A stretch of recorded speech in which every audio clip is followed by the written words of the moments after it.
জুলাই অভ্যুত্থানের ঘটনায় সহস্রাধিক মামলার একটিরও তদন্ত শেষ হয়নি। মামলা বাণিজ্য ও ধীরগতি নিয়ে শহীদ পরিবারে হতাশা। আমার ছেলেরে গুলি করা শেখ হাসিনার বিচার আমি চাই। এটা কোনো লোক দেখানো বিচার হবে না, এবং এটা মানুষকে সান্ত্বনা দেওয়ার বিচার হবে না, এবং এটা বিচার করে দেখাইতে হবে আমাদের। স্বর্ণের লাগামহীন দামে বিক্রি কমেছে 60% পর্যন্ত। শুল্ক বাণিজ্য যুদ্ধ অন্যতম কারণ, বলছে জুয়েলারি সমিতি।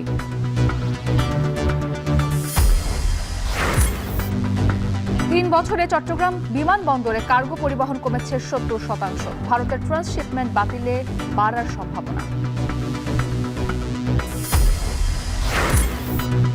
ভ্যাটিকানে পোপ ফ্রান্সিসের মরদেহে প্রধান উপদেষ্টার শ্রদ্ধা। আজ যোগ দেবেন অন্ত্যেষ্টিক্রিয়ায়, অংশ নেবেন একাধিক বৈঠকে। এবং ঝুঁকিপূর্ণ থেকে নিরাপদ ব্যাংকে ক্রিকেট বোর্ডের প্রায় 240 কোটি টাকা স্থানান্তর। নিরাপত্তার পাশাপাশি বেড়েছে আয়ও।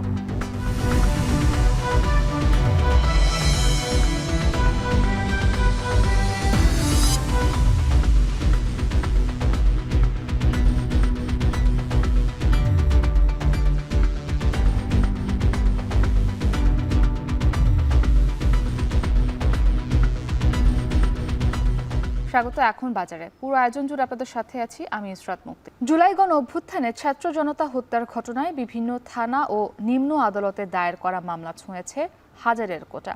নির্মম এই হত্যাযজ্ঞের অধিকাংশ মামলার বয়স 9 মাস পেরিয়ে গেলেও এখন পর্যন্ত একটি মামলারও তদন্ত শেষ করতে পারেনি পুলিশ। তবে রাষ্ট্রপক্ষের আইনজীবী বলছেন, মামলার বিচার শেষ করতে তাড়াহুড়ো করবে না তারা। এদিকে মামলা বাণিজ্য সহ বিচার কাজের ধীর গতি নিয়ে হতাশা স্বজন হারানো পরিবারগুলোর মাঝে। রাব্বি হোসেনের প্রতিবেদন, ছবি তুলেছেন আব্দুল লতিফ। আমার এই ছেলের মতো আমি, আমার মা ডাক দেয় না, সহ্য করতে পারতেছি না। ছেলের রক্তমাখা পোশাক জড়িয়ে ধরে অঝরে এ কান্না এক মমতাময়ী মায়ের।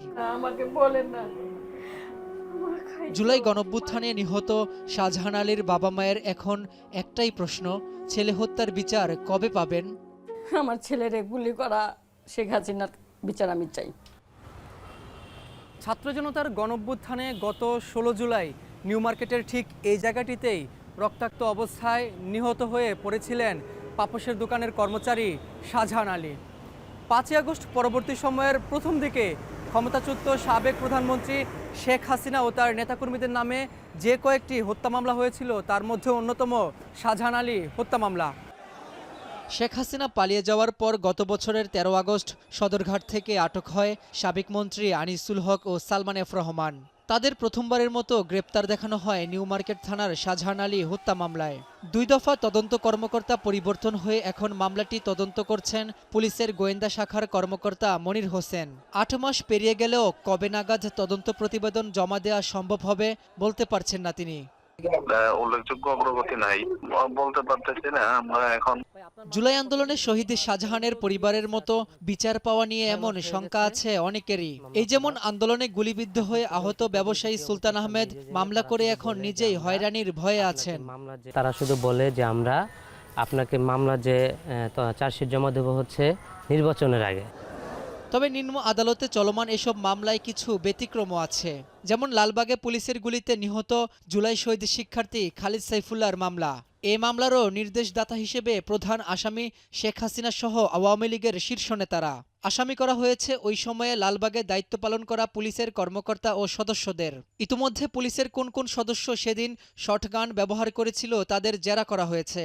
হত্যাকাণ্ডে শেখ হাসিনা সহ তার নেতাকর্মীরা যেভাবে নির্দেশ ও বক্তব্য দিয়েছিল সম্পন্ন করা হয়েছে সেসব ফরেনসিকও। প্রশ্ন হলো, এত কিছুর পরও এই মামলার চার্জশিট জমা দিতে দেরি হচ্ছে কেন? এখন অপেক্ষা কেবল ঊর্ধ্বতন কর্তাদের নির্দেশের। শেখ হাসিনা, তারপর ওবায়দুল কাদের যারা উস্কানিমূলক বক্তব্য রাখছে, এই ভিডিওগুলো আমরা কালেকশন করে এগুলো আমরা ফরেনসিক করেছি অলরেডি। বাস্তবতা হলো, জুলাই হত্যাকাণ্ডে এখনও মামলা হচ্ছে বিচারিক আদালতে। এসব মামলার সংখ্যা ইতোমধ্যে হাজার ছুঁয়েছে। সংখ্যাটি এত বেশি যে এসব মামলায় কতজন তদন্তকারী কর্মকর্তা কাজ করছে তারও হিসেব নেই ঢাকা মহানগর পুলিশের কাছে। গণহারে দায়ের করা এসব মামলার তাহলে ভবিষ্যৎ কি? আমরা আশা করি এই দ্রুততম সময়ের ভিতরে আমরা কিছু মামলার যে অগ্রগতি প্রতিবেদন সেটা বিজ্ঞ আদালতে দাখিল করতে পারবো। সার্বিকভাবে বিচার কার্যের এই যে ধীরগতি, তাতে হত্যাকাণ্ডের মতো চরম নির্মমতার শিকার পরিবারগুলো হতাশ। কিন্তু রাষ্ট্রপক্ষের আইনজীবীরা বলছেন তাদের কোনো তাড়াহুড়ো নেই। এটা কোনো লোক দেখানো বিচার হবে না, এবং এটা মানুষকে সান্ত্বনা দেওয়ার বিচার হবে না, এবং এটা বিচার করে দেখাইতে হবে আমাদের। এদিকে আইন বিশেষজ্ঞরা বলছেন মামলা বাণিজ্য সহ সামগ্রিকভাবে যে লেজেগুপুরে পরিস্থিতি তৈরি হয়েছে তাতে বিচার পাওয়াটাই এখন অনিশ্চিত। ভিকটিম তো আছেই, এখানে মারা তো গেছেই, তার পরিবারটা আসলে ক্ষতিগ্রস্ত হয়েছে বা হচ্ছে এখনো পর্যন্ত। তাদের এই মামলার বিচার পাওয়াটা হচ্ছে অনিশ্চয়তার দিকে চলে যাচ্ছে। আমি ধরেন নাম দিলাম, নামগুলোর ব্যাপারে আরও সবচেয়ে বড় যেটা খারাপ কাজ হয়েছে সেটা হচ্ছে এক শ্রেণীর মানুষ ব্যবসা করেছেন এই নাম নিয়ে। বিচারিক আদালতের এমন চিত্র থাকলেও অন্যদিকে গণহত্যার বিচারের জন্য গঠিত আন্তর্জাতিক অপরাধ ট্রাইব্যুনালের মাধ্যমে দ্রুত বিচার পাবেন এই আশা নিয়ে বসে আছেন স্বজন হারানো ভুক্তভোগীরা। রাব্বি হোসেন, এখন, ঢাকা। বিশ্বজুড়ে স্বর্ণের বাজারে আবারও অস্থিরতা। দেশের বাজারে স্বর্ণের ভরি ঠেকেছে 1,72,000 টাকায়। এমন বাস্তবতায় বিক্রি কমেছে 50 থেকে 60% পর্যন্ত। বাজুস বলছে, শুল্ক ও বাণিজ্য যুদ্ধের পাশাপাশি দেশের বুলিয়ান মার্কেট লাগামহীন দাম বৃদ্ধির অন্যতম কারণ। অর্থনীতিবিদদের পরামর্শ, ভূরাজনৈতিক প্রেক্ষাপট বিবেচনা করে স্বর্ণের চাহিদা ও যোগানের সমন্বয় করতে হবে। সাজিদ আরাফাত জানাবেন বিস্তারিত। অর্থনৈতিক অনিশ্চয়তায় সুরক্ষা কবচ স্বর্ণ। যে কোনো সংকটে লাফিয়ে দাম বাড়ার রেকর্ড আছে এই মূল্যবান ধাতুটির। বিলাসী পণ্য হিসেবে দাম বৃদ্ধিতে বারবার রেকর্ড ভাঙছে স্বর্ণ। বিশ্ববাজারে তো বটেই, দেশের বাজারেও লাগামহীন এর দাম। শুল্ক ও বাণিজ্য যুদ্ধের উদ্বেগের কারণে মার্কিন ডলার যখন দর হারাচ্ছে, তখন আন্তর্জাতিক বাজারের সাথে দেশেও ধরাছোঁয়ার বাইরে যাচ্ছে স্বর্ণ। টানা 4 বার বৃদ্ধির পর কিছুটা কমলেও রেকর্ড ছুঁয়েছে দাম। বাংলাদেশ জুয়েলার্স অ্যাসোসিয়েশন বাজুসের তথ্য বলছে, চলতি বছর জানুয়ারি থেকে এপ্রিল পর্যন্ত দাম সমন্বয় হয়েছে 26 বার। এর মধ্যে দাম বেড়েছে 19 দফায় আর কমেছে মাত্র 7 বার। 2024 সালে দাম সমন্বয় হয়েছে 62 বার, যার মধ্যে দাম বেড়েছে 35 বার। প্রতি মাসে একাধিকবার তো বটেই, মাত্র একদিনের ব্যবধানেও দাম ওঠানামার চিত্রও দেখা যায়। দাম বৃদ্ধির ধারাবাহিকতায় সবশেষ 22 এপ্রিল 22 ক্যারেটের স্বর্ণের দাম বেড়ে দাঁড়ায় 1,77,000 টাকা। তবে একদিনের ব্যবধানে কিছুটা কমে দর ঠেকেছে 1,72,000 টাকায়। দেশের বাজারে এটি এখন পর্যন্ত রেকর্ড দাম। এমন বাস্তবতায় মধ্যবিত্ত ক্রেতাদের হাতের নাগালের বাইরে স্বর্ণ। বিয়ে কিংবা সামাজিক আয়োজনে কমছে এর ব্যবহার। হঠাৎ এমন চড়া বাজারে ক্রেতারা বলছেন, লাগামহীন দামের কারণে গহনা কিনতে হিমশিম খাচ্ছেন তারা। আমরা আর গোল্ডের দিকে যেতে পারি না, এবং আগামীতে আমরা গোল্ড কিনা বন্ধ করে দেব, কারণ আমাদেরও আর ক্রয় ক্ষমতার বাহিরে। বাইরের জায়গার চাইতে আমাদের দেশে একটু বেশি বাড়াইয়া দেয়। আগে যেটা 1 ভরির মধ্যে হতো সেটা এখন 8 আনা বা এরকম কমায় নিয়ে আসার চেষ্টা করতেছি, বা দেখা যাচ্ছে 22 ক্যারেট 21 ক্যারেট আমরা এখন 18 ক্যারেটে আসতে যাচ্ছি। অব্যাহত দাম বৃদ্ধিতে চিন্তার ভাঁজ ব্যবসায়ীদেরও। দাম বাড়ায় আগের চেয়ে বিক্রি কমেছে 50 থেকে 60% পর্যন্ত। এমন অস্থিতিশীল পরিস্থিতিতে জুয়েলারি ব্যবসা ক্ষতিগ্রস্ত হওয়ার শঙ্কায় তারা। মার্কেটে আপনার যে কোয়ান্টিটি অফ সেল ছিল দাম বাড়ার আগে, এখন সেই কোয়ান্টিটি অফ সেল কমে গেছে। তো এটা প্রয়োজনে যারা ধরেন 5 ভরি কিনতো তারা এখন 2.5 ভরি কিনছে। কাস্টমার আমাদের উপরে মানে গোল্ডের দোকানের উপরে ফেথ হারাচ্ছে। ইভেন আপনার এই অস্থিরতার কারণে বেচা কিনি, অনেকে ভাবছে যে এটাকে অ্যাসিড হিসেবে তুলনা করছে, যে এটা আমি কিনে রাখলে দাম বাড়বে। আবার অনেকে চিন্তা করছে দাম হয়তো আর একটু কমুক, আমরা কিনতে পারি। আর সাধারণ যারা আমাদের মতন যারা মধ্যবিত্ত, তাদের তো একদম ধরাছোঁয়ার বাইরে। মার্কিন প্রেসিডেন্ট ডোনাল্ড ট্রাম্পের শুল্ককাণ্ডে বিশ্বজুড়ে স্বর্ণের বাজারে প্রভাব ফেলছে। শুধু দেশেই নয়, বিশ্ববাজারে স্বর্ণের আউন্স প্রতি দাম বেড়ে হয়েছে 3,319 মার্কিন ডলার। দেশের বাজারে দাম বৃদ্ধির জন্য বিশ্ববাজারের অস্বস্তিকর সমীকরণের পাশাপাশি বুলিয়ান মার্কেটকেও দায় দিচ্ছেন স্বর্ণ ব্যবসায়ীদের সংগঠন বাজুস। সাপ্লাই চেইন যেটা আছে, সেই সাপ্লাই চেইনের মধ্যে আমরা যদি ফলো করি তাহলে যে পার্সেন্টেজ অফ কনজামশন বিভিন্ন ডাইভার্সিফিকেশনের অনেক বেড়ে গেছে। যেহেতু আমাদের দেশে লোকাল সোর্স বা ফর্মাল সোর্সে আমরা গোল্ড পাই না, তো ওই কারণে আমাদের তো আসলে মানে অন্ধকারে থাকতেই হচ্ছে। এই কারণে আমরা তাঁতীবাজারের যে গোল্ডের রেটটা পাবলিশ হয়, ওই রেটটাকেই আমরা বাজুস পাবলিশ করি। তো সেখানে ধরেন ওয়ার্ল্ড মার্কেটের সাথে বাংলাদেশের তারতম্য একটু থাকতে পারে। অর্থনীতি বিশ্লেষকরা বলছেন, দেশের বাজারে স্বর্ণ আমদানি চাহিদা কিংবা সরবরাহের কোনো নির্ভরযোগ্য তথ্য নেই। ভূ রাজনৈতিক প্রেক্ষাপটে ডলারের মূল্যমান কমে যাওয়ার আশঙ্কায় কেন্দ্রীয় ব্যাংকগুলোর রিজার্ভ হিসেবে স্বর্ণের চাহিদা বাড়ছে, যা ক্রেতাদের মধ্যে তৈরি করছে অর্থনৈতিক চাপ। তাই স্বর্ণের চাহিদা ও যোগানের সমন্বয়ের অভাব ঘোচানোর দাবি তাদের। পৃথিবীতে যখন টেনশন তৈরি হয়, অর্থনীতি নিয়ে যখন অস্থিরতা তৈরি হয়, তখন মানুষের সম্পদ আসলে কোথায় রাখবে, সেটার সেফ জায়গা কোথায়, সেটা হিসাবে মানুষ মূল্যবান ধাতু হিসাবে মনে করে যে স্বর্ণে রাখলে এটা বেশি সেফ। পৃথিবীতে যত সেন্ট্রাল ব্যাংক রয়েছে তারা তাদের যে সারপ্লাস থাকে, উদ্বৃত্ত থাকে, বৈদেশিক ফরেন কারেন্সি রিজার্ভ যদি সারপ্লাস থাকে হিউজ পরিমাণ, তখন তারা কিন্তু বিকল্প ভাবনা ভাবে। সেন্ট্রাল ব্যাংকগুলো কিন্তু এই স্বর্ণকে একটা বিনিয়োগের একটা বড় উপাদান হিসাবে মনে করে। শুধু সাজসজ্জায় নয়, অর্থনৈতিক দুর্দিনে বহুকাল ধরেই নিরাপদ বিনিয়োগ হিসেবে ভূমিকা রাখছে স্বর্ণ। তাই বৈশ্বিক বাজারের সাথে সঙ্গতি রেখে ব্যবসায়ীদের মুনাফার মার্জিনকে সমন্বয়ের পাশাপাশি স্বর্ণ কেনাবেচায় সচেতন হওয়ার পরামর্শ অর্থনীতিবিদদের। সাজিদ আরাফাত, এখন, ঢাকা। ভারত ট্রান্সশিপমেন্ট সুবিধা বাতিলের পর কার্গো পণ্য আমদানি রপ্তানিতে নতুন দিগন্তের দ্বার খুলছে চট্টগ্রাম শাহ আমানত বিমানবন্দরে। চট্টগ্রাম থেকে চীনের কুনমিং রাজ্যে ফ্লাইট চালুর উদ্যোগ নিয়েছে চায়না ইস্টার্ন এয়ারলাইন্স। এতে চীনের বিশাল বাজারের পাশাপাশি ইউরোপ ও মধ্যপ্রাচ্যের বাজারে কম খরচে কার্গো পরিবহন করতে পারবেন ব্যবসায়ীরা। তবে গত 3 বছরে নানা জটিলতায় চট্টগ্রাম বিমানবন্দরে কার্গো পরিবহন কমে গেছে 70%। হোসেন জিয়াদের প্রতিবেদন। প্রায় 85 বছর আগে 1940 সালে ব্রিটিশ আমলে যাত্রা শুরু হয় চট্টগ্রাম বিমানবন্দরের। 90 দশকের মাঝামাঝিতে মধ্যপ্রাচ্যের কিছু দেশের বিমান আসা যাওয়া শুরু হয় এ বন্দরে। 2013 সালে বছরে 15 লাখ যাত্রী পরিবহনে সক্ষম এ বিমানবন্দর আন্তর্জাতিক সংস্থা আইকাওর স্বীকৃতি পায়। তবে যুগ পার করে যাত্রী পরিবহন, বাণিজ্য আর অর্থনীতির সাথে কতটা তাল মেলাতে পেরেছে এ বিমানবন্দর? পরিসংখ্যান বলছে গত 3 বছরে শাহ আমানত আন্তর্জাতিক বিমানবন্দর দিয়ে কার্গো পরিবহন কমেছে প্রায় 70%। সমপরিমাণ কমেছে রাজস্ব আয়। আন্তর্জাতিক রুটে চলাচলকারী এয়ারলাইন্সের সংখ্যাও নেমেছে অর্ধেকে, আর ফ্লাইট অপারেশন বন্ধ করেছে 4টি এয়ারলাইন্স। শাহ আমানত বিমানবন্দরে 2022 সালে 11,981 টন কার্গো হ্যান্ডলিং থেকে আয় হয় 6 কোটি 85 লাখ টাকা। 2023 সালে মাত্র 3,000 টন কার্গো হ্যান্ডলিংয়ে আয় নেমে আসে 2 কোটি 19 লাখে। 2024 সালে 4,680 টন কার্গো হ্যান্ডলিং থেকে আয় দাঁড়ায় 2 কোটি 88 লাখ। সিএনএফ এজেন্টরা বলছেন আমলাতান্ত্রিক জটিলতা, খরচ বৃদ্ধি সহ নানা কারণে জনপ্রিয়তা হারায় চট্টগ্রাম বিমানবন্দর। এখান দিয়ে যদি আমদানি কার্গো হয়, রপ্তানি কার্গো হয় না, রপ্তানি কার্গো হইলে আমদানি কার্গো হয় না। এসব সমস্যার কারণে ফ্লাইটগুলো আস্তে আস্তে বন্ধ হয়ে গেছে। বন্ধ হইতে হইতে এটা 2022 সালে টোটালি অফ হয়ে গেছে। বীর কারখানার ইন্ডাস্ট্রির মালিকেরা বাধ্য হয়ে বাই রোডে ঢাকা নিয়ে মাল দিয়া ঢাকা থেকে বাই রোডে এবং বাইরে সময় ক্ষেপণ করে, অর্থ ক্ষেপণ করে এই মাল আমার বাইরে শিপমেন্ট করতে হয়। 2022 সালে 8টি কোম্পানির বিমান কার্গো পরিবহন করত। তবে 2022 সালে এমিরেটস, 2023 সালে কুয়েত, 2024 সালে ওমান ও ফ্লাই দুবাই একে একে বন্ধ হয়ে যায়। এতে বিপাকে পড়েন এ অঞ্চলের রপ্তানিকারকরা। বিকল্প ঢাকা ও কলকাতা বিমানবন্দর হয়ে পণ্য রপ্তানিতে বেড়েছে খরচ ও সময়। ব্যবসায়ীরা জানান, বাংলাদেশ থেকে বিমানযোগে ইউরোপ বা মধ্যপ্রাচ্যে পণ্য পাঠানোর খরচ কলকাতার তুলনায় প্রায় দ্বিগুণ।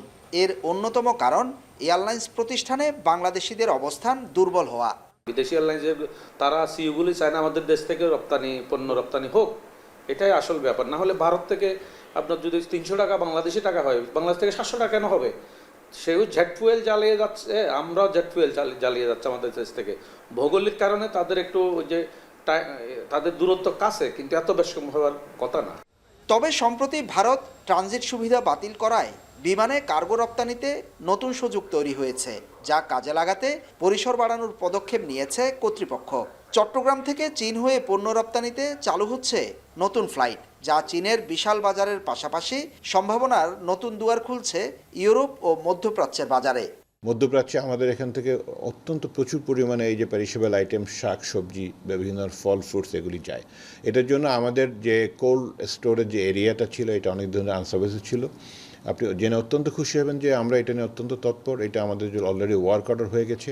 এয়ার ভেসেল যদি আপনার এক্সপোর্ট হয় তাহলে দেখবেন খরচটা অনেকাংশে কমে আসবে, যেটা ইন্ডিয়া থেকে সুবিধাটা হতো এবং অ্যাভেলেবেল ফ্লাইট থাকে। যে এয়ারপোর্টটা আছে চট্টগ্রাম বন্দরে তেমন বিজি না, তেমন কার্গো আসে না। এখন যদি এখন নতুনভাবে শুরু করে তাহলে ঢাকার থেকে চাপ কমবে এবং চট্টগ্রাম ইউজ হলে আমরা চট্টগ্রামের সুবিধাটা বেশি পাবো। তবে মধ্যপ্রাচ্য ও ইউরোপের বাজারে বিমান ভাড়া কমানো ও ফ্লাইট সংখ্যা বাড়ানো না গেলে এই উদ্যোগ কতটা সফল হবে তা নিয়ে সংশয়ে ব্যবসায়ীরা। হুসাইন জিয়াদ, এখন চট্টগ্রাম। ভ্যাটিকান শহরের সেন্ট পিটার স্কোয়ারে প্রয়াত পোপ ফ্রান্সিসের প্রতি শ্রদ্ধা জানিয়েছেন প্রধান উপদেষ্টা ডক্টর মোহাম্মদ ইউনুস।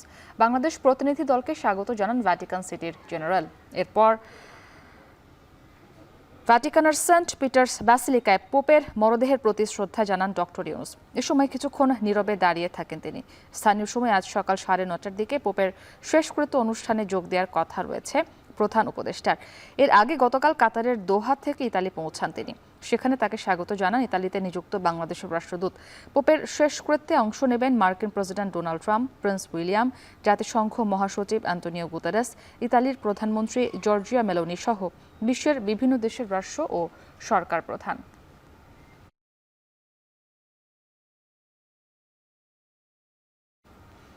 এদিকে আজ পোপ ফ্রান্সিসের শেষকৃত্যে অংশ নেওয়ার পাশাপাশি একাধিক বৈঠকে অংশ নেবেন প্রধান উপদেষ্টা ডক্টর মোহাম্মদ ইউনুস। রোমে এক সংবাদ সম্মেলনে এই কথা জানান প্রধান উপদেষ্টার প্রেস সচিব শফিকুল আলম। আপনারা জানেন তো যে ওনার ফিউনারাল যেটা হচ্ছে সেখানে উনি জয়েন করবেন। পুরো পৃথিবীর থেকে 132টা দেশের লিডাররা আসছেন, প্রফেসর ইউনুসও থাকবেন। এবং আপনারা জানেন যে ইতালির এক পত্রিকায় কারা কারা আসছেন তার মধ্যে সবার তো ছবি দেওয়া যায় না। দেখা যাচ্ছে যে ট্রাম্পের এবং আমাদের চিফ অ্যাডভাইজার প্রফেসর ইউনুসের ছবিটা এসছে। কালকে উনি এই পুরো সার্ভিসে জয়েন করবেন। উনি আসার পরে আমাদের আরো কিছু মিটিং হয়তো এঙ্গেজমেন্ট আছে, সেটা আমরা আমাদের এম্বাসির তরফ থেকে আপনাদেরকে জানানো হবে। পোপ ফ্রান্সিসের শেষকৃত্য অনুষ্ঠানের জন্য প্রস্তুত ভ্যাটিকান সিটি ও ইতালি। প্রায় 150টি দেশের প্রতিনিধির যোগ দেওয়ার কথা রয়েছে সেখানে। স্থানীয় সময় শনিবার সকাল 10টায় ভ্যাটিকানের সেন্ট পিটার স্কোয়ারে অনুষ্ঠিত হবে পোপের অন্ত্যেষ্টিক্রিয়া। পোপের শেষকৃত্যের পর সাইডলাইনে কূটনৈতিক আলোচনা করতে পারেন বিশ্বের বিভিন্ন দেশের নেতারা। জাহানারা ভুঁইয়ার প্রতিবেদন। পোপ ফ্রান্সিসকে শেষবারের মতো দেখতে ভ্যাটিকানের সেন্ট পিটার্স ব্যাসিলিকায় ঢল নামে হাজারো মানুষের। ধর্ম বর্ণ নির্বিশেষে শ্রদ্ধা জানিয়েছেন মানবতার এই দূতকে। গত 4 দিনে প্রায় 2.5 লাখ মানুষ সরাসরি শ্রদ্ধা জানিয়েছেন পোপকে। সাধারণের পাশাপাশি ক্ষণে ক্ষণেই হাজির হয়েছেন বিশ্বের বিভিন্ন দেশের রাষ্ট্র ও সরকার প্রধানরা। বেঁচে থাকতে যাদের সঙ্গে দেখা হয়েছে একাধিকবার, শেষবারের মতো তারাও পোপের নিথর দেহের সামনে দাঁড়িয়ে হয়ে পড়েন স্মৃতিকাতর। এরই মধ্যে বন্ধ হয়েছে পোপের কফিন। সাদা রেশম কাপড় দিয়ে ঢাকা হয়েছে পোপের চেহারা। পবিত্র পানি ছিটানো হয়েছে পুরো শরীরে। এরপর মুদ্রা ও মেডেলে ভর্তি একটি বাক্সে ঢোকানো হবে তার মরদেহ। সঙ্গে থাকবে তার কর্মগুণের কিছু তালিকাও। স্থানীয় সময় শনিবার সকাল 10টায় ভ্যাটিকানের সেন্ট পিটার্স স্কোয়ারে অনুষ্ঠিত হবে পোপের শেষকৃত্য। পরে তাকে সমাহিত করা হবে ঐতিহাসিক গির্জা সান্তা মারিয়া মাজৌরিতে। প্রথা অনুযায়ী সেন্ট পিটার্স ব্যাসিলিকাতে পোপ ফ্রান্সিসের সমাধি হওয়ার কথা থাকলেও তার ইচ্ছে অনুযায়ী সান্তা মারিয়া মাজৌরিতে হবে তার শেষ আশ্রয়স্থল। 1400 বছর আগে যীশুখ্রিস্টের মা ম্যারিকে প্রথম উৎসর্গ করা হয়েছিল ঐতিহাসিক এই গির্জাটি। এছাড়াও পোপ ফ্রান্সিসের বেশ পছন্দের জায়গা ছিল এটি। পোপ ফ্রান্সিস চেয়েছিলেন তার শেষকৃত্য অনুষ্ঠান হবে অতি সাধারণভাবে। ভ্যাটিকান কর্তৃপক্ষ সর্বোচ্চ চেষ্টা করছেন তার কথা রাখতে, তবে বিশ্ববাসী তাকে ভালোবাসা জানাতে কার্পণ্য করছেন না। পোপের শেষকৃত্য অনুষ্ঠানে যোগ দিচ্ছেন জাতিসংঘ মহাসচিব অ্যান্টোনিও গুতেরেস, মার্কিন প্রেসিডেন্ট ডোনাল্ড ট্রাম্প, ব্রিটিশ যুবরাজ উইলিয়াম, যুক্তরাজ্যের প্রধানমন্ত্রী কিয়ার স্টারমার, ইউক্রেনের প্রেসিডেন্ট ভলোদিমির জেলেনস্কি, ইতালির প্রধানমন্ত্রী জর্জিয়া মেলানি, ফ্রান্সের প্রেসিডেন্ট ইমানুয়েল ম্যাক্রো, বাংলাদেশের অন্তর্বর্তী সরকার প্রধান ডক্টর মোহাম্মদ ইউনুস সহ বিশ্বের প্রায় 50টি দেশের সরকার ও রাষ্ট্রপ্রধান। 1.5 শতাধিক দেশের প্রতিনিধি উপস্থিত থাকবেন সেখানে। তবে উপস্থিত থাকবেন না ইসরায়েলের প্রধানমন্ত্রী বেনিয়ামিন নেতানিয়াহু, রুশ প্রেসিডেন্ট ভ্লাদিমির পুতিন ও ভারতের প্রধানমন্ত্রী নরেন্দ্র মোদী। নেতানিয়াহু ও পুতিনের বিরুদ্ধে আন্তর্জাতিক আদালতে যুদ্ধাপরাধের অভিযোগে গ্রেপ্তারি পরোয়ানা থাকায় পোপের শেষকৃত্যে যেতে পারেননি তারা। তবে নরেন্দ্র মোদীর অংশগ্রহণ না করার কারণ জানা যায়নি। সাধারণত পোপের মৃত্যুর 15 থেকে 20 দিনের মধ্যেই নতুন পোপ নির্বাচিত করা হয়। এরই মধ্যে নতুন পোপ হিসেবে আলোচনা এসেছে ইতালির মাত্তেও জুপ্পি, ভ্যাটিকানের পিয়েট্রো প্যারেলিন, ফিলিপাইনের লুইস আন্তোনিওর নাম। তবে কে হবেন ক্যাথলিক খ্রিস্টানদের সর্বোচ্চ ধর্মগুরু তা জানতে অপেক্ষা করতে হবে আরও কয়েকদিন। জাহানারা ভুঁইয়া, এখন। বরিশাল নগরবাসীর পানির চাহিদা মেটাতে হিমশিম অবস্থা সিটি কর্পোরেশনের। প্রতিনিয়তই দেখা দিচ্ছে পানির সংকট। অভিযোগ রয়েছে ওয়াসার মতো কোনো প্রতিষ্ঠান বরিশালে না থাকলেও নানাভাবে পানির বিল আদায় করছে সিটি কর্পোরেশন। অমিত হাসানের প্রতিবেদন। বরিশাল মহানগরীতে প্রতিদিন পানির চাহিদা রয়েছে প্রায় 7 কোটি লিটার, কিন্তু সিটি কর্পোরেশন থেকে প্রতিদিন সরবরাহ করা হচ্ছে মাত্র 3.5 কোটি লিটার। এতে নগরীর বিভিন্ন জায়গায় দেখা দিয়েছে পানির সংকট। নগরীর এই বর্ধিত এলাকাটিতে এখন পর্যন্ত এসে পৌঁছায়নি সিটি কর্পোরেশনের পানির লাইন। ব্যক্তিগতভাবেও পানি উত্তোলন করলেও সে পানির বিল দেয়া লাগছে সিটি কর্পোরেশনকে। 68 বর্গ কিলোমিটার আয়তনের বরিশাল সিটি কর্পোরেশনে মাত্র 31 বর্গ কিলোমিটার এলাকায় পানির সংযোগ আছে, কিন্তু সিটি কর্পোরেশন কর্তৃপক্ষ পুরো শতভাগ এলাকার বাসিন্দাদের থেকেই আদায় করছে পানির বিল। বরিশাল নগরীর 28 নং ওয়ার্ডে প্রায় 10,000 মানুষের বসবাস। তাদেরই একজন রেবা বেগম। নিজ বাড়িতে সিটি কর্পোরেশনের পানির লাইন না থাকায় পাশের বাড়ি থেকে দৈনন্দিন কাজে পানি নিচ্ছেন। এই ওয়ার্ড ছাড়াও এমনই ভোগান্তি পোয়াচ্ছে নগরীর 26, 27, 29 ও 30 নম্বর ওয়ার্ডের বাসিন্দারা। দ্রুত সমস্যা সমাধানের দাবি তাদের। কারেন্ট বিল বা ট্যাক্স বিল সব কিছুই তো দিই, কিন্তু এখন আমরা তো সুবিধা পাচ্ছি না, পানি নেই, আমাদের পানির খুবই কষ্ট। অন্য মানুষের বাসা দিয়ে পানি আনি আনিয়ে খাই, এখন যদি আমাকে পানির লাইন একটু হইতে বুঝছেন, আমাকে অনেক সুবিধা হইতে। আমরা আবেদন করছিলাম যে আমাকে একটু পানি যদি দিতে, তাহলে আমরা অনেক ভালো হইতে। আমাকে সিটি কর্পোরেশনের থেকে সাপ্লাই লাইনের বিল যাচ্ছে, কিন্তু আসলে আমরা এরকম পানির কোনো ফ্যাসিলিটি পাচ্ছি না। প্রতি মাসের বিল দেওয়া লাগে, কিন্তু এরা নেয় যে 3 মাস অন্তর। হ্যাঁ, 3 মাসে 600 টাকা পার মান্থ নেয়, 200 টাকা। নাগরিক সমাজের প্রতিনিধিরা বলছেন ওয়াসার মতো কোনো প্রতিষ্ঠান বরিশালে না থাকলেও নানাভাবে পানির বিল আদায় করছে সিটি কর্পোরেশন। এছাড়া ট্যাক্সের সাথেও দিতে হচ্ছে পানির বিল, এরপরও কমছে না পানির সংকট। বরিশালে 2টি ওয়াটার ট্রিটমেন্ট প্লান্ট নির্মাণের কাজ চলছিল, সেটি কিন্তু এখন পর্যন্ত হস্তান্তরিত হয়নি। আমরা শুনেছি সেটি পরিত্যক্ত ঘোষণা করার পথে। সুপেয় পানি যাতে নিশ্চিত করা যায় এবং সেটি যেন সহজলভ্য হয় এবং অর্থের বিনিময়ে সেখানে যেন কোনো কারসাজি না থাকে। পানির চাহিদা মেটাতে না পারলেও জনগণের কাছ থেকে পানির বিল আদায় করাকে বিধিসম্মত হিসেবে দেখছেন বিসিসির কর্মকর্তা। বলছেন হোল্ডিং নাম্বার থাকলেই দিতে হবে পানির বিল। একই সঙ্গে টিউবওয়েল স্থাপনেরও ফি রয়েছে। তবে পানির সংকট দূর করতে নির্মিত ওয়াটার ট্রিটমেন্ট প্লান্ট চালু করার কথা বলছেন তারা। পানির বিল যখন দেবে তখন আমরা দেখি যে পানির রেট যেটা আছে ওইটার সাথে এটা দুইটার ভিতরে আমরা একটা নিই, অর্থাৎ যেটা পানি বেশি সেটা আমরা মূলত নিয়ে থাকি। আবার আপনি একই সাথে আপনি যখন পানির নতুন করে টিউবওয়েল বসাবেন নিজস্ব, তখন আমাদের আর কি একটা পারমিশন লাগে, বিভিন্ন পারমিশন আছে এই পানির ডায়ামিটার উপর ভিত্তি করে যে বিভিন্ন ধরনের রেট আছে। বরিশাল নগরীর পানির লাইন ব্যবহার করছে প্রায় 34,000 গ্রাহক, যা থেকে সিটি কর্পোরেশন বছরে আদায় করছে প্রায় 10 কোটি টাকা। এছাড়া পানির চাহিদা মেটাতে নগরবাসী ইতিমধ্যে ব্যক্তিগত উদ্যোগে বসিয়েছে প্রায় 28,000 নলকূপ। পানির চাহিদা মেটাতে বিসিসির দরকার আরও 3.5 কোটি লিটার পানি। অমিত হাসান, এখন, বরিশাল। বৈরী আবহাওয়া, নিম্নমানের কীটনাশক ও সারের কারণে ধানে চিটা রোগ হওয়ায় বিপাকে মৌলভীবাজারের চাষিরা। অনেকেই ধান কেটে জমিতেই রেখে দিয়েছেন। চাষিরা যখন আমনের ক্ষতি বোরোতে মেটানোর কথা ভাবছেন, তখনই বাঁধ সাধল এই চিটা রোগ। মাঠের পর মাঠ ধান নষ্ট হয়ে যাওয়ায় চাষিরা দুষছেন কৃষি বিভাগ ও পানি উন্নয়ন বোর্ডের গাফিলতিকে। এ বিষয়ে তদন্ত করে ব্যবস্থা নেওয়ার আশ্বাস কৃষি বিভাগের। মৌলভীবাজার থেকে এম এ হামিদের প্রতিবেদন। মৌলভীবাজারের হাকালুকি, কাউয়া দিঘি ও হাইল হাওরের চারপাশে বোরো ধানের সমাহার। তবে বোরো ধানে হানা দিয়েছে চিটা রোগ। টানা খরা, অনাবৃষ্টি এবং নিম্নমানের কীটনাশক ও সারের কারণে হাওরের জমিতে ধান পোকা ও চিটার কবলে পড়েছে। বোরো ধানের প্রতিটি ছড়ায় পর্যাপ্ত ধান দেখা গেলেও সেই ধান কাটার পরে দেখা মিলছে চিটার। ফলে হুমকির মুখে হাওরপাড়ের বোরো ধানের ফলন। সদর উপজেলার পাড়া শিমইল গ্রামের কৃষক শিপু মিয়া কাউয়াদিঘি হাওর এলাকায় প্রায় ২০ বিঘা জমিতে করেছেন বোরো চাষ, কিন্তু ধান কাটার পর তাতে শীষ না থাকায় জমির আইলেই রেখে দিয়েছেন। আমার ভিতর আমি ধান খেতে হাওরের মাটিতে গেছি, আমার নাই ফসল, আমি নিরুপায় বইতাছি। শিপুর মতো এ অঞ্চলের অন্য চাষিরাও সরবরাহ করা কীটনাশক ও সারের নিম্নমান এবং কৃষি বিভাগের গাফিলতিকে দায়ী করলেন। কৃষি অফিসে গেছিলাম, এটির লগে যোগাযোগ করার জন্য আমরা পরামর্শ দেওয়ার লাগি আমরা কোনো দিক নির্দেশনা পাইছি না, এই জন্য আর একটু বেশি আমরা মাইর খাইছি খরার কারণে। এবারও কিছু মরা ধরছে, যদি মরা না ধরতো ইনশাআল্লাহ আমরা ভালো ফসল পাইলাম।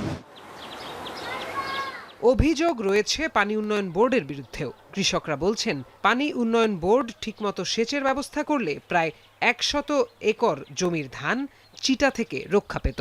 প্রথমবার দেখছি যে ক্যানেলের সমস্যা, ক্যানেলের পানি ঠিকমতো বন্টন করে যাইতো, পারছে না দেখি আমরা এই সমস্যা। 29 ধান বা টাইপের ধান এগুলো ডাকমরা বেশি, আর এবার খামদারও রোজ বেশি, আপনার 700 টাকা রোজ, খানি টাইম লিয়ে আপনার 1000-1100 টাকা রোজ পড়ে। এই কারণে আমরা গৃহস্থ আপনার অনেক লুজারে আছি। এছাড়াও শ্রমিকের মজুরি বৃদ্ধি এবং হঠাৎ বৃষ্টি হলে ধান কেটে ঘরে তোলা নিয়ে শঙ্কায় রয়েছেন কৃষকরা। পানি উন্নয়ন বোর্ড কৃষকদের অভিযোগ অস্বীকার করে ধান চাষের উন্নয়নে নানা পরিকল্পনার কথা জানালেন। আর কৃষি কর্মকর্তা বলছেন, ধানে চিটা রোগের বিষয়টি খতিয়ে দেখা হচ্ছে। কৃষি বিভাগের কারো গাফিলতি থাকলে ব্যবস্থা নেয়ার কথাও জানান তিনি। শেষ পর্যন্ত শুরুর আগে সবগুলো খালি আমরা সংস্কার করছি। এখানে যেটা হচ্ছে আমাদের যে বিভিন্ন ওয়াটার ম্যানেজমেন্ট গ্রুপগুলো আছে, এগুলোকে আমরা নতুন করে রিফর্ম করার চেষ্টা করতেছি, কারণ এগুলোর মধ্যে রিফর্ম না থাকার কারণে আমরা পানি ডিস্ট্রিবিউশনটা আমাদের জন্য সমস্যা হচ্ছে। সেই বিষয়টা আমরা আলোচনা চেষ্টা করতেছি সমাধান করার জন্য। পিআই স্টেজে থাকে পেনিক্যাল ইনিশিয়েশন, তখন যদি তারা ইউরিয়া দেয় তখন সেক্ষেত্রে একটু চিটা হতে পারে। আর এমনি এবছর কুল ইনজুরির কারণে চিটা হওয়ার আমাদের রিপোর্ট নাই। তারপর আমরা মাঠ পর্যায়ে যে উপসহকারী কৃষি কর্মকর্তা আছে, আমরা তাদেরকে অবশ্যই এই পরামর্শ দেব যাতে করে কৃষকরা এ ধরনের ক্ষতির সম্মুখীন যেন না হয়। জেলায় এবছর ৬২,১৪০ হেক্টর বোরো ধানের লক্ষ্যমাত্রা নির্ধারণ করা হয়েছে, যার বিপরীতে আবাদ হয়েছে ৬২,২৪০ হেক্টর। এখন মৌলভীবাজার। ভোলার বিভিন্ন নদীর অভয়াশ্রম আর সাগরে ইলিশ সহ সব ধরনের মাছ শিকারে নিষেধাজ্ঞা চলছে। এতে বাজারে কমেছে মাছের সরবরাহ। সপ্তাহ ব্যবধানে বাড়তি চাহিদা থাকায় বেড়েছে চাষের মাছের দামও। এ নিয়ে আরও জানাতে ভোলার কিচেন মার্কেট মাছ বাজার থেকে যুক্ত হয়েছেন ইমতিয়াজুর রহমান। ইমতিয়াজ, জানাবেন মাছ শিকারে নিষেধাজ্ঞা কবে নাগাদ শেষ হবে এবং এই যে মাছের সরবরাহ কমায় চাষের মাছের দাম বেড়েছে, কোন মাছ কত দামে বিক্রি হচ্ছে জানাবেন।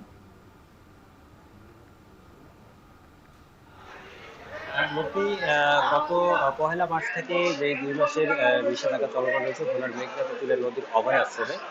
এর পাশাপাশি কিন্তু গত 15ই এপ্রিল থেকে সাগরে 58 দিনের নিষেধাজ্ঞা চলমান রয়েছে। সাগর এবং নদী দুদিকের নিষেধাজ্ঞার কারণে কিন্তু ভোলার বাজারে কিন্তু নদী এবং সাগরের মাছের সরবরাহ অনেকাংশে কম রয়েছে এই বললেই চলে। আমি রয়েছে এখন কিচেন মার্কেটে। এই মার্কেটে কিন্তু চাষের মাছ এবং ভোলার যে সকল পুষ্করি রয়েছে সেই এলাকার মাছ কিন্তু এসেছে এবং সকালে পাইকাররা ডাক করেছে এবং এখন খুচরা বাজারে বিক্রি চলে গিয়েছে। মূলত নদীর মাছের এবং সাগরের মাছের সরবরাহ কম থাকায় এর প্রভাব রয়েছে চাষের মাছের উপরে। কেজি প্রতি কিন্তু দাম কিন্তু সপ্তাহ ব্যবধানে 20 থেকে 30 টাকা, কোনো কোনো মাছের 50 টাকার মধ্যে বৃদ্ধি পাওয়ার কথা কিন্তু আমরা দেখতে পেয়েছি। বিশেষ করে আজকের বাজারে পাঙ্গাস মাছের যে কেজি রয়েছে তা বিক্রি হচ্ছে 280 থেকে 250 টাকা আকার বেড়ে। এছাড়াও তেলাপিয়া মাছ বিক্রি হচ্ছে 220 থেকে 250। মাছের দামে কিন্তু তুলনামূলক এই ভোলা একটি ইলিশ কেন্দ্রিক জেলা। এই ইলিশ নদীর মাছের সরবরাহ কম থাকায় কিন্তু নদীর মাছের সরবরাহ কম থাকায় কিন্তু চাষের মাছের প্রভাব বিস্তার করছে বলে আমরা দেখতে পেয়েছি। তবে আমি মৎস্য বিভাগের সাথে কথা বলেছিলাম, তিনি জানিয়েছেন আজকে যে আর মাত্র 4 থেকে 5 দিন পরেই কিন্তু ভোলার মেঘনাতে চুলিয়া নদীর অভয়াশ্রমের যে নিষেধাজ্ঞা তা উঠে যাবে এবং উঠে যাওয়ার পরবর্তীতে নির্বিঘ্নে জেলার ভোলার মেঘনাতে চুলিয়া মাছ শিকার করতে পারবেন এবং তার পরবর্তীতে নদীর মাছের সরবরাহ অনেকাংশই স্বাভাবিক হবে। এতে করে যে নদীর মাছের সরবরাহ স্বাভাবিক হলে এই ভোলার চাষের মাছের দাম কিন্তু তুলনামূলকভাবে কমে আসার কথা কিন্তু জেলা মৎস্য বিভাগ। আমি গতকাল ভোলার যে পাইকারি মাছঘাট গুলো রয়েছে নদীর পাড়ে তাদের সাথে কথা বলেছিলাম, ব্যবসায়ীদের সাথে। তারা জানিয়েছেন যে নদীতে নিষেধাজ্ঞা থাকার পরেও কিন্তু তারা বিভিন্ন, বিশেষ করে সাতক্ষীরা, বরিশাল সব বিভিন্ন জায়গা থেকে চাষের মাছ সরবরাহ করে কিন্তু আমদানি করে কিন্তু ভোলার বাজারে বিক্রি করছেন। এতে করে তাদের যেই ব্যয়, পরিবহন ব্যয় সহ নানা ব্যয়ের কারণে কিন্তু তারা দাম তুলনামূলক একটু বেশি নিচ্ছেন। যখনই নদীর এবং সাগরের নিষেধাজ্ঞা উঠে যাবে, নদীর মাছের সরবরাহ বৃদ্ধি পেলে দাম তুলনামূলক কমে আসবে। অপরদিকে সাধারণ ক্রেতারা বলছেন এই দাম যাতে সহনীয় পর্যায়ে রাখা যায়, এই কারণে কিন্তু ভোক্তা অধিকারের পক্ষ থেকে যদি ভোলার মাছ বাজারে মাথার মনিটরিং করা হয়, এতে করে কিছুটা দাম সহনীয় হয়ে পড়বে। তো এই ছিল আমার কাছে ভোলার কিচেন বাজার থেকে মাছের দরদামের সঠিক তথ্য। নতুন সরকার ক্ষমতায় বসার পর কানাডার অভিবাসন নীতি ঢেলে সাজানো হবে বলে মনে করছেন বিশ্লেষকরা। এতে আগের চেয়ে আরও কঠিন হতে পারে দেশটির অভিবাসন প্রক্রিয়া। সংকটে পড়তে পারেন বহু প্রবাসী বাংলাদেশিও, কারণ অনেক কানাডীয় নাগরিক মনে করেন তাদের চাকুরির বাজার সংকুচিত হয়েছে বিদেশি শিক্ষার্থী ও অভিবাসীদের কারণে। কানাডা থেকে আরও জানাবেন সৈয়দ ইফতেখার। একসময়ে জনপ্রিয় প্রধানমন্ত্রী জাস্টিন ট্রুডোর বিরুদ্ধে কানাডিয়ানদের যত অভিযোগ, তার মধ্যে অন্যতম ছিল অভিবাসন প্রক্রিয়া বেসামাল করে তোলা। যত মানুষ বাইরে থেকে এসেছেন সে তুলনায় থাকার জায়গা বাড়েনি। এতে বিরূপ প্রভাব পড়ে আবাসন খাতে। যথেষ্ট চাকরির সুযোগ না থাকায় দেখা দেয় কর্মসংস্থান সংকটও। এতে অর্থনীতিও হয়ে পড়ে ভঙ্গুর। এই অবস্থায় গেল বছরের শেষ দিক থেকে অভিবাসন নীতিতে কড়াকড়ি আরোপ করে জাস্টিন ট্রুডোর প্রশাসন। এতেও তৈরি হয় সমস্যা। অতিরিক্ত চাপে পড়তে হয় শিক্ষার্থী ও তাদের স্বামী বা স্ত্রীদের। সেটিও ভালো কোনো ফল বয়ে আনবে না। নির্বাচনের পর নতুন সরকার এলে পুরো ব্যবস্থা ঢেলে সাজানোর মাধ্যমে সুষ্ঠু সমাধান হবে বলে মনে করছেন বিশ্লেষকরা। আমার কাছে মনে হয় যদি লিবারেল সরকার আবার ক্ষমতাতে আসেও তারা সম্ভবত রিস্ট্রাকচারিং তারা করবে, কারণ 2024-এ কিন্তু সেই প্রতিফলনটা দেখা গিয়েছে যে তারা ভালো মাত্রায় রিস্ট্রাকচারিং করছে। তো সেক্ষেত্রে নতুন গভর্নমেন্টও তারা যদি আবার ফর্ম করে, আমি আশাবাদী যে রিস্ট্রাকচারিং প্রসেসটা চালু থাকবে। তবে আশার কথা হলো অভিবাসী নির্ভর দেশ কানাডায় অভিবাসীদের চাহিদা কমবে না, তাই তাদের প্রয়োজন পড়বে কোনো না কোনোভাবে। কানাডা একটা ইমিগ্রেন্ট নির্ভর একটা দেশ, কিন্তু কানাডা বোধহয় যেটা চাচ্ছে পলিসিগুলোকে টাইট করে যেন যোগ্য ক্যান্ডিডেটরাই এখানে আসতে পারে, সেটা ছাত্র হিসাবে হোক বা অভিবাসী হিসাবে হোক, পার্মানেন্ট রেসিডেন্ট হিসেবে হোক।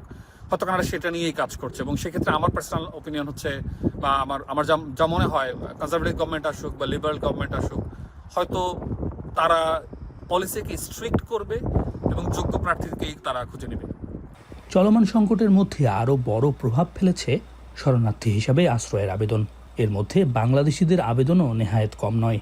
পর্যটক বা ট্যুরিস্ট ভিসায় এসে না ফেরার প্রবণতা, অবৈধ হয়ে নানা পন্থা খোঁজার কারণেই বেসামাল হয়েছে পরিস্থিতি। ক্ষুণ্ণ হচ্ছে দেশের সুনাম।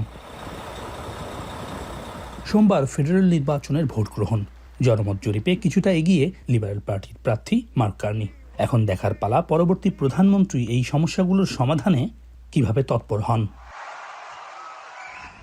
যিনি প্রধানমন্ত্রী হন না কেন, কানাডার অভিবাসন নীতিতে যে পরিবর্তন আসছে সে কথা স্পষ্ট। এই পরিবর্তনের কারণে সুবিধা অসুবিধা দুটোই থাকবে, তবে বাংলাদেশি শিক্ষার্থী এবং অভিবাসন প্রত্যাশীরা এ থেকে কী সুবিধা আদায় করে নিতে পারেন সেটি এখন দেখার বিষয়। সৈয়দ ইফতেখার, এখন কানাডা। ওমানের মধ্যস্থতায় শনিবার যুক্তরাষ্ট্রের সঙ্গে তৃতীয়বারের মতো বৈঠকে বসছে ইরান। পরমাণু কর্মসূচি নিয়ে এই আলোচনায় পূর্বের মতো নেতৃত্ব দেবেন মার্কিন বিশেষ দূত স্টিভ উইটকফ ও ইরানি পররাষ্ট্রমন্ত্রী আব্বাস আরাঘচি। তবে ইউরেনিয়াম সমৃদ্ধকরণের বদলে মিসাইল প্রোগ্রাম বন্ধের বিষয়ে যুক্তরাষ্ট্র চাপ প্রয়োগ করছে, যা আলোচনায় বাধা তৈরি করতে পারে বলে রয়টার্সকে জানিয়েছেন ইরানের এক শীর্ষ কর্মকর্তা। এদিকে কূটনীতি ভেস্তে গেলে ইসরায়েলের সঙ্গে ইরানে যৌথ হামলা চালানোর হুমকি দিয়েছেন ডোনাল্ড ট্রাম্প। টাইম ম্যাগাজিনকে দেওয়া সাক্ষাৎকারে ইরানের সর্বোচ্চ ধর্মীয় নেতা আয়াতুল্লাহ খামেনি কিংবা প্রেসিডেন্ট মাসুদ পেজেশকিয়ানের সঙ্গে বৈঠকের আগ্রহ প্রকাশ করেন মার্কিন প্রেসিডেন্ট।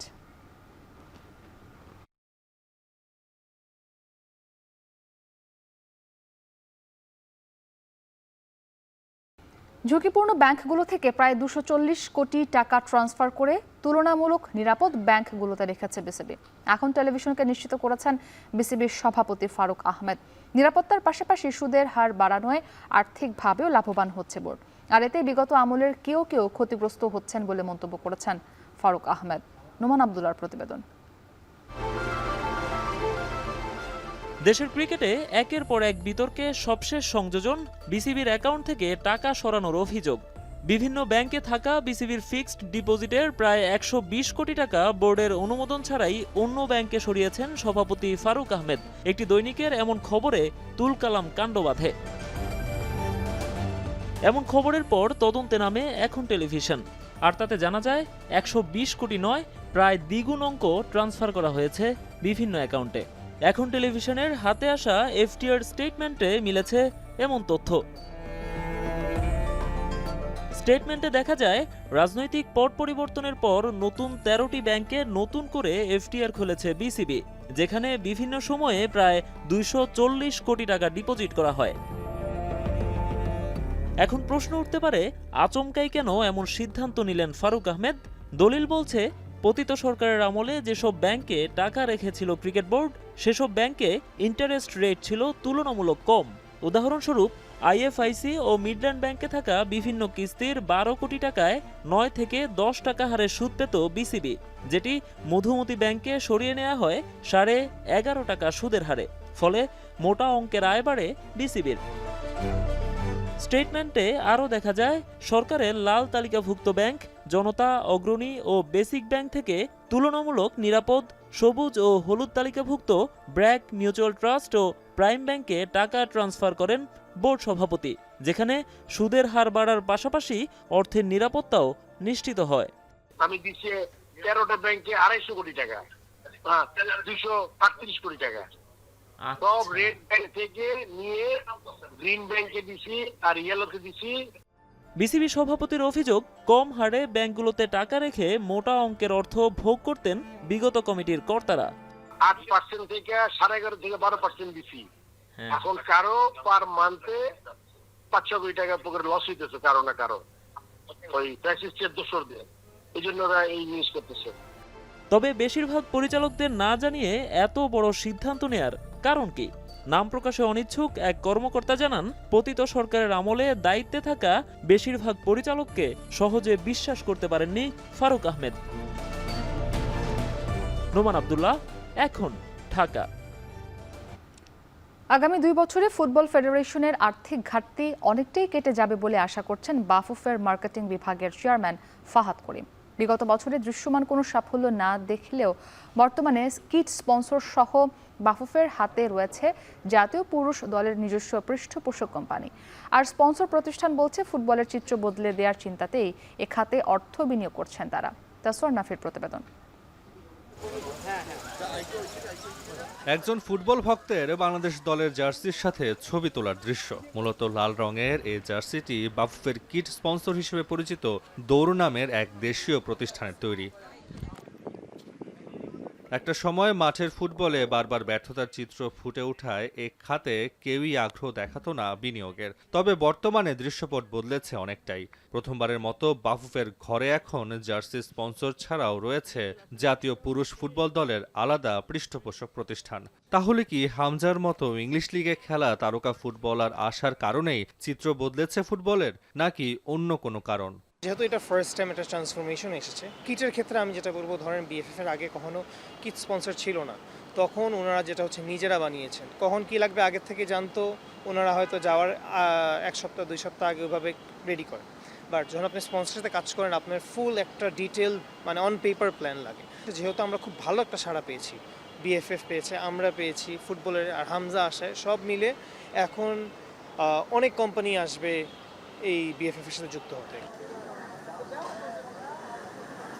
ফেডারেশন বলছে এখনও পুরোপুরি কাটেনি বাফুফের আর্থিক সমস্যা, তবে আশা আগামী 2 বছরে অনেকটাই বদলে যাবে দেশের ফুটবলের অর্থনৈতিক চিত্র। আমাদের স্পন্সরের ঘাটতিটা অনেক, সো বাট আলহামদুলিল্লাহ আমরা শুরু করেছি এবং আমরা ভালো ভালো পার্টনার আনতে পেরেছি এবং সামনে আরও আসবে। সো কল সবসময় কথা ছিল যে ফুটবলে টাকা নেই, ডেফিনেটলি টাকার অনেক অভাব আছে, অর্থের অনেক অভাব আছে, বাট দ্যাট ডাজন্ট মিন সেটা এভাবেই থাকতে হবে। সো আমরা শুরু করেছি পার্টনারশিপ আনা। আমার মনে হয় অ্যাটলিস্ট 1 থেকে 2 বছর লাগবে আমাদের, ইনশাল্লাহ। তখন আমি বিশ্বাস করি আমাদের টোটাল যে ঘাটতি সেটা আমরা ফুলফিল করতে পারবো। ফুটবল সংশ্লিষ্টরা বলছেন, শুধু ঢাকা কেন্দ্রিক আর্থিক সমস্যার সমাধান করলেই চলবে না। দেশের তৃণমূল পর্যায়ে ফুটবলের উন্নয়নে বিনিয়োগের ব্যবস্থা করতে হবে বাফুফের। তাহলেই ফুটবলে দেখা মিলবে সত্যিকারের উন্নয়নের। তাসওয়ান নাফি, এখন, ঢাকা। এখন বাজার শেষ করার আগে শিরোনামগুলো আরও একবার। জুলাই অভ্যুত্থানের ঘটনায় সহস্রাধিক মামলার একটিরও তদন্ত শেষ হয়নি। মামলা বাণিজ্য ও ধীর গতি নিয়ে শহীদ পরিবারে হতাশা। আমার ছেলেরে গুলি করা শেখ হাসিনার বিচার আমি চাই। এটা কোনো লোক দেখানো বিচার হবে না, এবং এটা মানুষকে সান্ত্বনা দেওয়ার বিচার হবে না, এবং এটা বিচার করে দেখাইতে হবে আমাদের। স্বর্ণের লাগামহীন দামে বিক্রি কমেছে 60% পর্যন্ত। শুল্ক ও বাণিজ্য যুদ্ধ অন্যতম কারণ, বলছে জুয়েলারি সমিতি। 3 বছরে চট্টগ্রাম বিমানবন্দরে কার্গো পরিবহন কমেছে 70%। ভারতের ট্রান্সশিপমেন্ট বাতিলে বাড়ার সম্ভাবনা।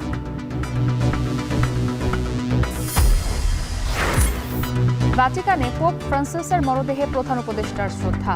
আজ যোগ দেবেন অন্ত্যেষ্টিক্রিয়ায়, অংশ নেবেন একাধিক বৈঠকে।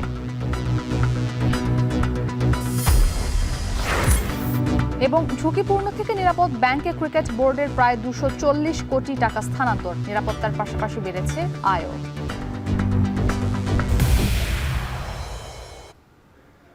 এ ছিল এখন বাজারের আয়োজনে। এখন টেলিভিশন ওয়েবসাইটে দেখতে ভিজিট করুন এখন.টিভি। এছাড়া ফেসবুকে দেখতে ভিজিট করুন facebook.com/tv.এখন। আর ইউটিউবে সরাসরি দেখুন youtube.com/c/এখন টিভিতে।